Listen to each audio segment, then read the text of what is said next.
உங்க குழந்தைக்கு நீங்க வாங்கி தர்ற விளையாட்டு பொருளை வச்சு விளையாட தெரியலையா? இல்ல எல்லா விளையாட்டு பொருளும் ஒரு இடத்துல வச்சுட்டு சும்மாவே உட்காந்துருக்காங்களா? இல்ல போர் அடிக்குதுமா, இது வேற ஏதாவது விளையாட்டு பொருள் வாங்கி கொடுமா அப்படின்னு சொல்லி சொல்றாங்களா? இல்ல சில குழந்தைங்க எல்லா பொருளையும் வாங்கி வச்சுட்டு உடச்சு தூக்கி போட்டுறாங்களா? இப்படிலாம் நீங்க கவலைப்படுற பேரண்டா இருந்தீங்க அப்படின்னா இந்த வீடியோ வந்து உங்களுக்கு தான். ஃபர்ஸ்ட் 6 மாசத்துல இருந்து 1 வயசு வரைக்கும் என்னென்ன டாய்ஸ் கொடுக்கலாம் தெரியுமா? அடுக்கி வைக்கிறமான டாய்ஸ், அதாவது நம்ம ரிங் ஸ்டாண்ட்லாம் கொடுத்துருப்போம், அது மாதிரி கொடுக்கலாம். பில்டிங் பிளாக்ஸ் கொடுக்கலாம். பல்லு முளைக்கிற ஏஜ் ஆகுது இல்லையா, ஸோ அதனால டீத்தர் கொடுக்கலாம். கலர்ஃபுல் டாய்ஸ் கொடுக்கலாம். அதே மாதிரி மூவ் ஆகுற மாதிரியான டாய்ஸ் கொடுக்கலாம். 1 to 2 இயர்ஸ்ல சிம்பிள் கன்ஸ்ட்ரக்டிவ் ப்ளே பண்ணுவாங்க. ஸோ இந்த ஏஜ்ல குழந்தைங்க வந்து என்ன பண்ணுவாங்க அப்படின்னா நடக்கிறது, ஓடுறது, ப்ராப்ளம் சால்விங் ஸ்கில்ல டெவலப் பண்ணிக்கிறது, இது இந்த மாதிரியான ஏஜ். ஸோ இதுல என்ன கொடுக்கணும் அப்படின்னா ஷேப் ஷார்ட்டர்ஸ் கொடுக்கறது, ஸ்டஃப்டு அனிமல்ஸ் டாய்ஸ் கொடுக்கறது, குழந்தைங்களுக்கு ஒரு டால் கொடுத்து அதை வச்சு எக்ஸ்ப்ளோர் பண்ண வைக்கிறது, போர்ட் புக்ஸ் கொடுக்கலாம். 2 to 3 இயர்ஸ்ல குழந்தைங்களுக்கு வந்து இமேஜினேட்டிவ் பிளேவும் ஃபைன் மோட்டார் ஸ்கில்ஸும் வந்து டெவலப் ஆகும். ஸோ இந்த ஏஜ்ல நம்ம என்ன கொடுக்கலாம் பார்த்தோம்னா பில்டிங் பிளாக்ஸ்ல மெகா பிளாக்ஸ் இருக்கும். ஸோ நம்ம அது கொடுக்கலாம். குழந்தைங்களுக்கு கிரையான்ஸ் வாங்கி கொடுத்து கலரிங் கொடுக்கலாம். பிரிட்டன் பிளே கொடுக்குற மாதிரி எக்ஸாம்பிளுக்கு நம்ம கிச்சன் செட் இல்லாட்டி டாக்டர் செட்லாம் கொடுக்கலாம். அப்ப குழந்தைங்க வந்து அம்மா உனக்கு ஊசி போடுறேம்மா அப்படின்னு சொல்றதும், குழந்தைங்களுக்கு நம்ம எனக்கு தோசை விட்டு கொடுன்னு சொல்றப்ப குழந்தைங்களுக்கு நிறைய இன்டராக்ஷன் டெவலப் ஆகும். இது மூலமா குழந்தைங்களோட கிரியேட்டிவிட்டி இம்ப்ரூவ் ஆகும். நெக்ஸ்ட் 3 to 5 இயர்ஸ், இது வந்து ப்ரீ ஸ்கூலர் ஏஜ்னு சொல்லுவாங்க. குழந்தைங்க இப்பதான் பிளே குரூப்போ இல்லாட்டி ப்ரீ கேஜியோ போவாங்க. ஸோ இந்த ஏஜ்ல குழந்தைங்களுக்கு கிரியேட்டிவிட்டி இம்ப்ரூவ் ஆகும். அது இல்லாம குழந்தைங்களுக்கு வந்து ப்ராப்ளம் சால்விங் ஸ்கில்ஸ் இம்ப்ரூவ் ஆகும். சோஷியல் பிளேவும் ஏர்லி லேர்னிங்கும் இம்ப்ரூவ் ஆகிறதுக்கான ஏஜ். ஸோ இந்த ஏஜ்ல குழந்தைங்களுக்கு வந்து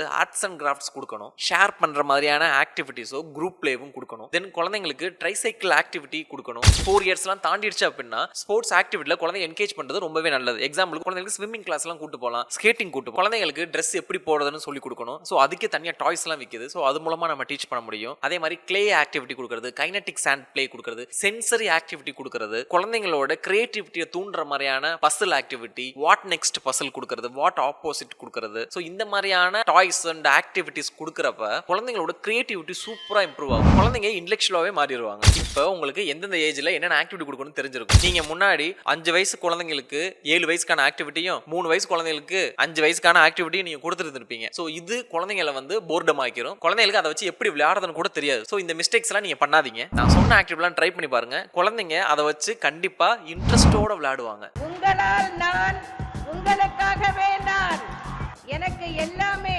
நீங்கள்தான்.